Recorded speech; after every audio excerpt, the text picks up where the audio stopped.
Bismillahirrahmanirrahim. Alhamdulillahi rabbil alamin. Wassalatu wassalamu ala asyrafil anbiya'i wal mursalin Sayyidina Muhammadin wa ala alihi wa sahbihi ajma'in.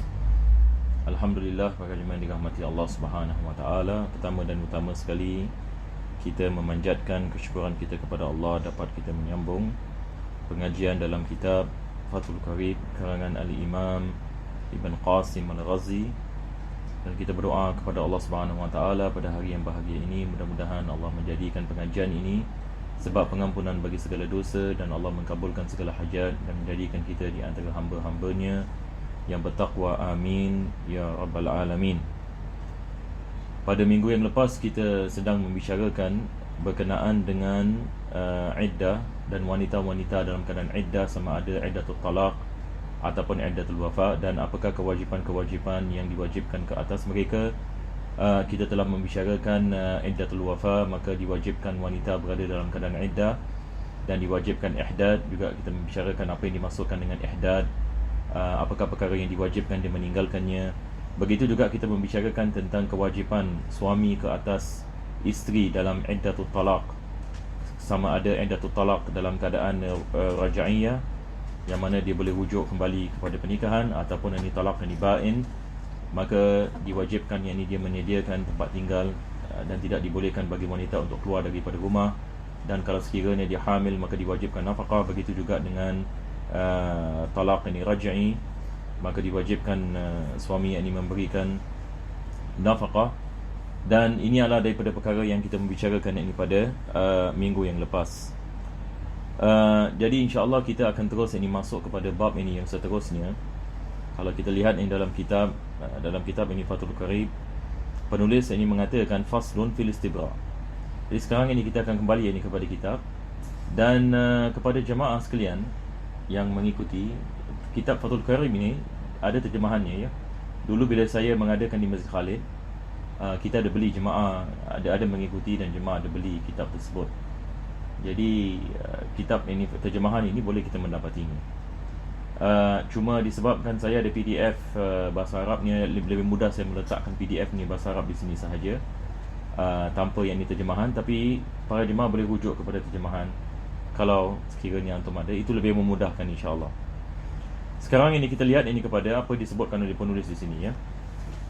Penulis ini mengatakan hukum ahkam yang sangkut paut dengan apa yang dikenali sebagai yang ini istibra. Istibra ini kalau dalam bahasa kita, mungkin kalau dalam segi bahasa kita mengatakan meminta kelepasan. Meminta yakni kelepasan. Jadi ini dalam segi bahasa penulis mengatakan wahwa luratan talabul bara'ah. Meminta kelepasan daripada sesuatu. Meminta yakni kelepasan daripada sesuatu.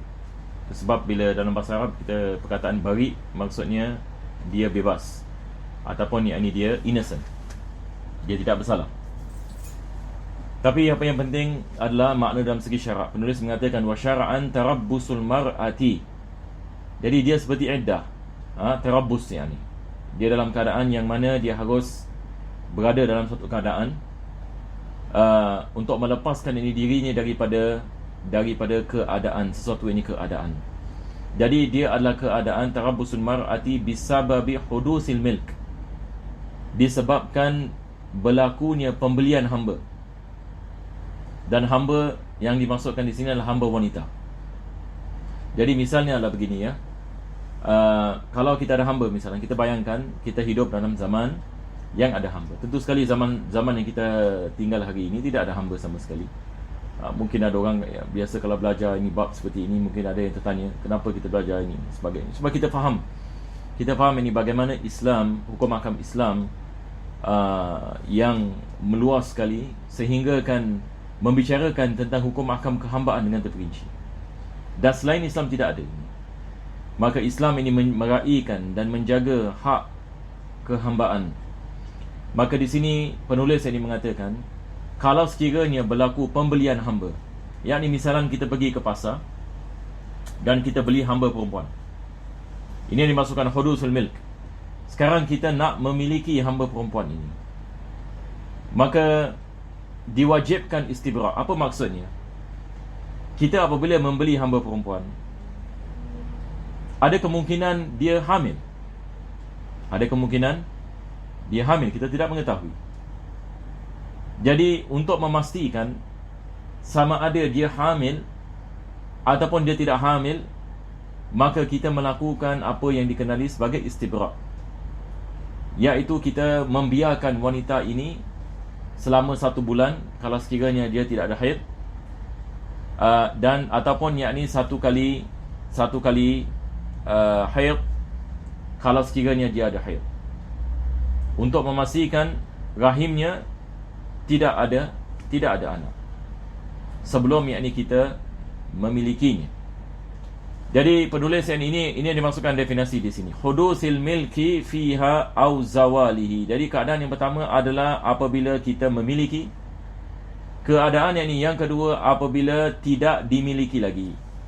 Tidak dimiliki. Nanti penulis akan memberikan misal. Hamba itu apabila sudah tidak menjadi milik bagi tuannya, maka perlu istibra' ini sekali lagi. Ta'abudan, dan ini adalah ta'abud. Sebab yang pertama adalah ta'abud, sebab Allah Subhanahu Wa Taala mewajibkan sedemikian, Nabi sallallahu alaihi wasallam mewajibkan sedemikian. Ataupun hikmahnya adalah libara'ati rahimiha minal hamil, seperti mana saya mengatakan tadi, supaya kita dapat mengetahui yang dia tidak hamil. Jadi bagaimana kita nak mengetahui dia hamil ke tidak? Kita tunggu berapa lama? 1 bulan kalau sekiranya dia tidak ada haid, ataupun 1 kali haid kalau sekiranya dia ada haid. Jadi ini adalah definisinya, apa yang dimaksudkan dengan istibra' dalam segi hukum syarak. Jadi dia adalah seperti iddah, cuma iddah kita ada 3 kali haid, 3 kali suci daripada haid. Ini hanya 1 kali saja. Ini hanya setakat untuk memastikan dia tidak ada anak. Wal istibra'u yajibu bi syai'ain, dan wajib kita melakukan istibra' dengan adanya 2 perkara. Ini penulis yang mengatakan sekarang, istibra' ini wajib dengan adanya berapa perkara? Dengan adanya 2 perkara. Pertama dia mengatakan zawalul firash. Zawalul firash wa sayati fi qaulil matan wa idza mata sayyidu ummi walad. Ini akan datang. Cuma mungkin saya memberikan misal, kalau sekiranya misalan seorang dia beli hamba, selepas itu dia bersatu dengan hamba perempuan, dia beli hamba perempuan, lepas itu dia melakukan persetubuhan dengan hamba perempuan ini. Lepas itu hamba perempuan ini hamil. Maka kita dalam Islam kita panggil ini ummul walad ataupun mustauladah. Ummul walad, yakni maksudnya tuan apabila membeli hamba perempuan, selepas itu dia melakukan persetubuhan dan hamil. Apabila dia hamil, maka anak itu anak yang merdeka. Jadi tuan merdeka, anak yang merdeka, tapi ibunya masih hamba lagi. Kalau sekiranya tuannya meninggal dunia, maka ibu akan menjadi merdeka dan diwajibkan istibra'. Diwajibkan apabila wafatnya tuannya, maka diwajibkan bagi hamba perempuan ini sebelum dia menjadi merdeka, diwajibkan istibra' untuk kita memastikan yang sama ada dia ada hamil ataupun tidak. Jadi di sini ini yang dimaksudkan dengan zawalul firash. Zawal al-firash. Ini akan disyarahkan nanti. Jadi ini adalah sebab yang pertama. Zawalul firash wa sayati fi qaulil matin wa idza mata sayyidu ummi walad. Apabila matinya tuan ummul walad. Ummul walad seperti mana saya mengatakan tadi, misal ini tadi. Yang kedua penulis ini mengatakan wasababus tsani hudusul milk. Apabila seseorang membeli hamba perempuan. Wa dzakarahu al-musannif fi qawlihi wa man istahdatha milka amatin bisyira'in la khiyara fihi. Barang siapa yang membeli seorang hamba sahaya dengan pembelian, dia pergi misalnya ke pasar dan dia membeli hamba perempuan yang mana tidak ada khiyar di dalam pembelian tersebut. Dia mahu memiliki wanita ini, maka diwajibkan adanya istibra'. Yakni wanita hamba tersebut tidak boleh tinggal di dalam rumahnya terus, maka dia harus melalui istibra' dahulu. Ataupun dia memiliki bukan daripada pembelian tetapi daripada warisan bi'irsin. Misalnya seorang meninggal dunia, bapanya memiliki beberapa hamba sahaya, maka diwarisi oleh anak-anaknya.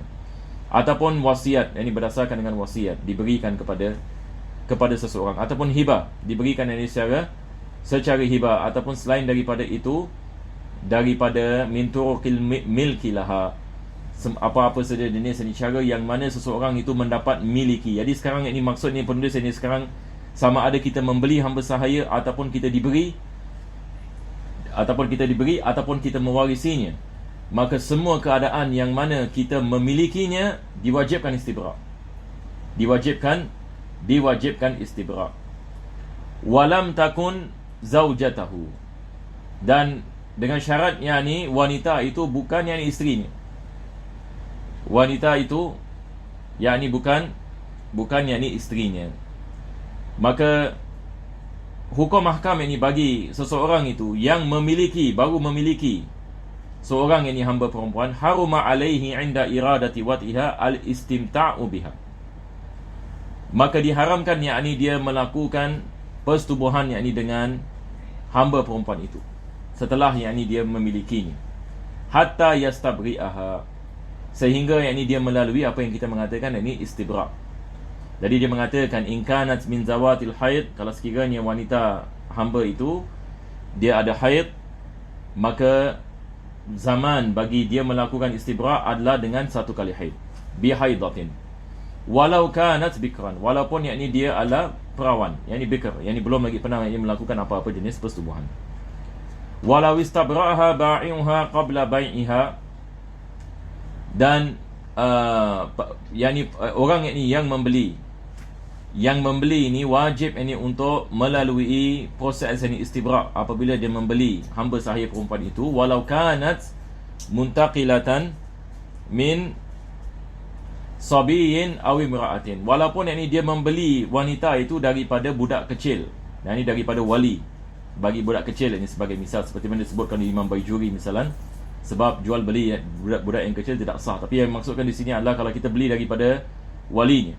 Tapi siapa yang memiliki hamba ini misalnya budak kecil melalui warisan, misalnya dia mewarisi hamba sahih daripada bapa yang telah meninggal dunia, maka walinya menjaganya dan walinya menjualkan kepada kita misalnya hamba perempuan yang dimiliki oleh sabi. Tentu sekali ini tidak ada persetubuhan sebab yang ini masih budak kecil, tetapi tetap ini diwajibkan ini istibra', walaupun kita membeli hamba perempuan itu juga daripada seorang wanita. Ini wanita menjual hamba perempuan, seorang wanita menjual hamba perempuan. Tentu sekali ini dia tak dapat melakukan apa-apa persetubuhan, tetapi diwajibkan kita melakukan istibra' sebagai ihtiyat. Ini adalah wajib, ini sebagai langkah berjaga-jaga. Ada kemungkinan ini dia hamil dan sebagainya daripada lelaki lain dan sebagainya. Wa in kanatil amatu min zawati syuhur, kalau sekiranya hamba perempuan itu dia tidak ada haid, dia tidak ada haid ini misalan, maka zaman yakni istibra'nya adalah bisyahrin faqat, dengan 1 bulan. Jadi kita biarkannya yakni selama 1 bulan.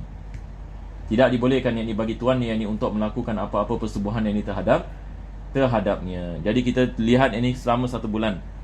Kalau sekiranya tidak ada apa-apa, ternyata yakni dia tidak hamil, maka dibolehkan bagi tuannya untuk melakukan persetubuhan ini dengan hamba yakni perempuan yang dia telah membelinya ataupun dia telah mewarisi dan sebagainya.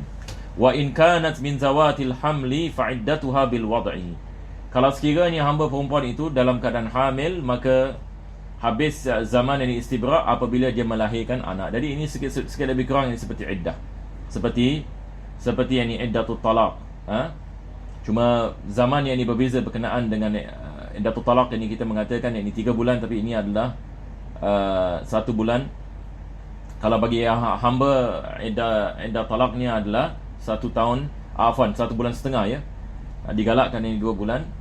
Tetapi di sini hanya 1 bulan sahaja. Ini adalah berkenaan dengan istibra'. Jadi dia berbeza dengan iddah. Kalau sekiranya dia hamil, maka dia istibra' ni habis ini bil wad'i, yani apabila dia melahirkan anak. Wa idza ishtara zaujatahu sunna lahu istibra'uha, dan apabila yakni seseorang yakni dia membeli yakni isterinya yakni misalan membeli yakni isterinya yang hamba, maka disunatkan baginya untuk melakukan yakni istibra'.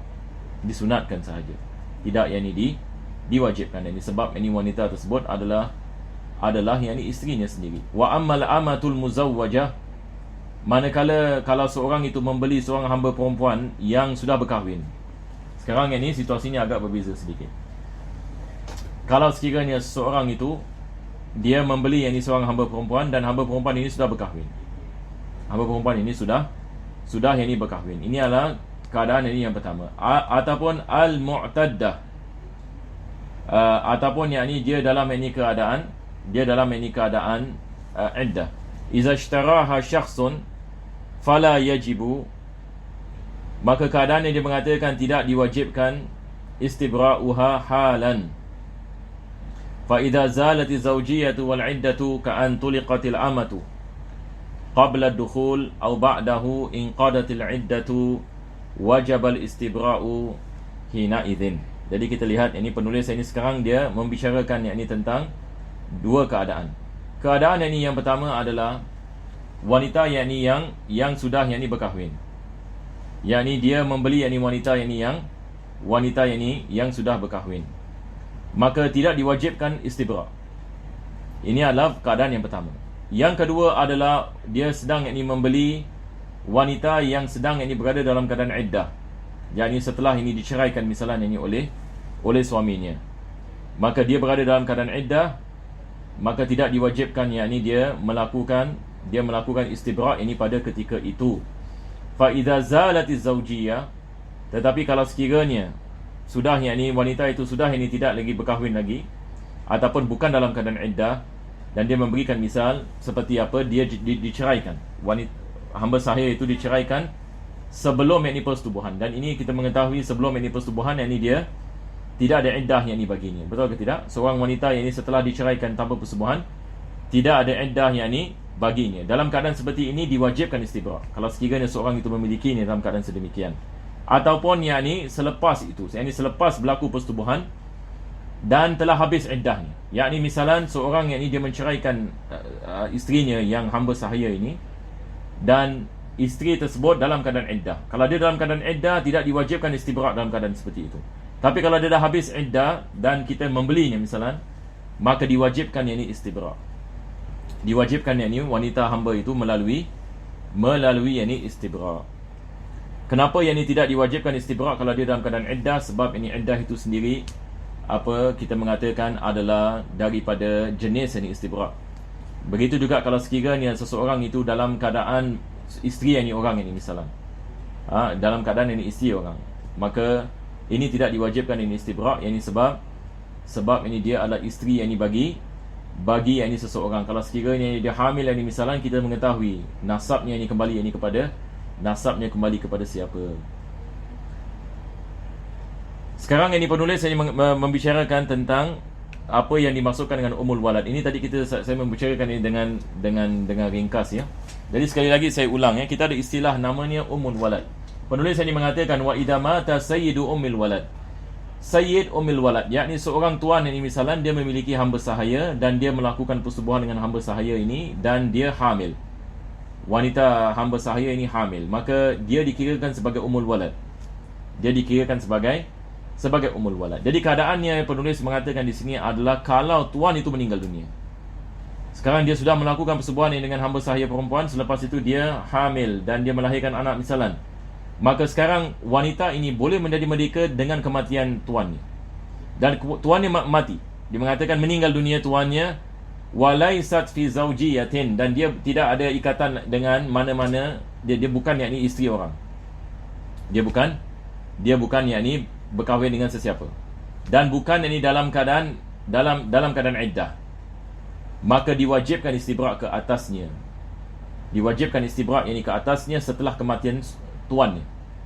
Setelah yakni kematian yakni tuannya, dan dia bukan dalam keadaan iddah ataupun dia bukan isteri orang, maka diwajibkan ke atasnya yakni berada dalam keadaan istibra'. Lepas itu dia mensyarahkan yakni bagaimana yakni istibra'. Dia mengatakan fayakunu istibra'uha bi syahrin. Selama 1 bulan dia mesti dalam keadaan istibra'. Dia tidak boleh yakni melakukan yakni apa-apa. Kita mengatakan dia wajib yakni berada dalam keadaan yakni untuk diketahui akan yakni rahimnya. Jadi kita memberikan kepada ni 1 bulan, in kanat min zawatil ashhur, kalau sekiranya dia tidak ada haid, wa illa fa bi haidatin, kalau dia ada haid maka dengan 1 kali haid, in kanat min zawatil aqra, kalau sekiranya yakni dia ada haid, walau istabra'a as-sayyidu amatahu al-mawtu'ata summa a'taqaha fala istibra'a 'alaiha. Kalau sekiranya seorang tuan dia membebaskan yakni hamba yakni perempuannya, sebelum dia membebaskan, maka dia melakukan istibra' ke atas hamba perempuan ni. Yang ini maksudnya dia tidak melakukan apa-apa persetubuhan dengan hamba perempuan yakni selama 1 bulan misalnya, ataupun dengan 1 kali haid. Dia telah melakukan ini istibra' ini, dan selepas itu dia membebaskan hamba perempuan itu, fala istibra'a 'alaiha, maka tidak diwajibkan ke atas wanita hamba itu istibra'. Apa sebabnya? Sebab sudah dilakukan sebelum yakni dia dibebaskan. Maka dibolehkan bagi wanita hamba sahaya itu untuk berkahwin pada ketika itu, sebab dia sudah melakukan istibra'. Tetapi dalam keadaan istibra' dia tidak boleh berkahwin.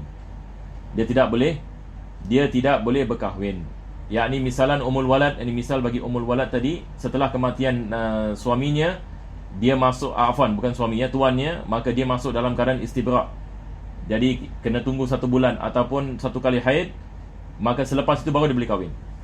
Selepas itu ini baru dia boleh kahwin. Maka diharamkan dia melakukan apa-apa perkahwinan dalam yakni dia dalam keadaan ini istibra'. Sebab ini istibra' ni hukumnya sikit lebih kurang yakni seperti iddah. Cuma ini berbeza, ini adalah bersangkut paut ini dengan pemilikan. Mana iddah yang ini bersangkut paut ini dengan pernikahan. Jadi ada beza ya. Beza yang ini satu orang memiliki hamba perempuan dengan berkahwin dengan seorang hamba perempuan, ataupun berkahwin dengan seorang wanita. Jadi akad yang berbeza. Di sini kita membicarakan tentang akad memiliki seseorang. Maka apabila kalau sekiranya dia wanita, maka kita nak kena mengetahui sama ada rahimnya hamil ataupun tidak hamil. Maka di sini Islam ini mewajibkan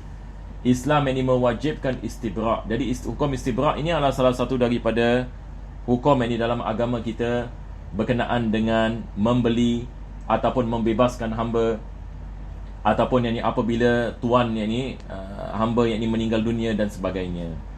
Maka ini adalah apa yang dimaksudkan dengan hukum ini istibra'. Dengan ini alhamdulillah kita dah habis. Maka kita akan masuk ini kepada faslun fi ahkamir ridha'. Jadi kita ada sama ada dengan fathah ataupun dengan kasrah ya. Sama ada kita mengatakan ridha' ataupun ridha'. Ini adalah berkenaan dengan penyusuan. Dan ini juga perkara yang penting ini untuk kita faham. Ramai orang menanyakannya berkenaan dengan susuan. Sebab susuan seperti mana kita maklum akan berlaku nasab ya. Kalau ada syarat-syaratnya misalan, maka budak yang disusu ini menjadi nasab, bila dia menjadi nasab, bila dia tidak menjadi nasab, dan begitu juga yakni apa syarat-syaratnya, apa syarat yang bagi susuan dan sebagainya. Ini semua insya-Allah taala kita akan tangguhkan pada minggu yang akan datang. Mudah-mudahan Allah Subhanahu wa taala memberikan kepada kita taufik dan hidayah. Alhamdulillahirabbil alamin. Allahumma salli wa sallim ala sayyidina Muhammad wa ala ali sayyidina Muhammad. Rabbana atina fid dunya hasanah wa fil akhirati hasanah wa qina adzabannar. Sallallahu ala sayyidina Muhammadin wa ala alihi wasallam. Alhamdulillah.